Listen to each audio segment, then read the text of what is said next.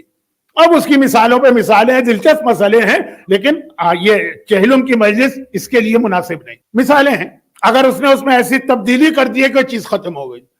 اب مثلا آغا سیستانی جملہ لکھتے ہیں کہ آپ نے کسی کو ایک کپڑا گفٹ دیا, اس نے اس کا رنگ چینج کرا دیا, واپس لے سکتے. اس نے اس کو کاٹ لیا, چاہے ابھی اپنے لیے سلوایا نہ ہو, کٹنگ کر دی, واپس نہیں لے سکتے.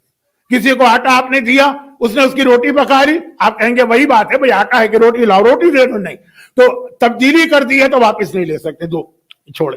تیسری بات, وہ گفٹ بھی واپس نہیں لے سکتے جس میں آپ نے اس کو دیا, اس نے بدلے میں آپ کو دیا. یعنی جو ادلے بدلے کے گفٹ ہوتا ہے, چاہے دونوں کی ویلیو میں زمین و آسمان کا فرق ہو.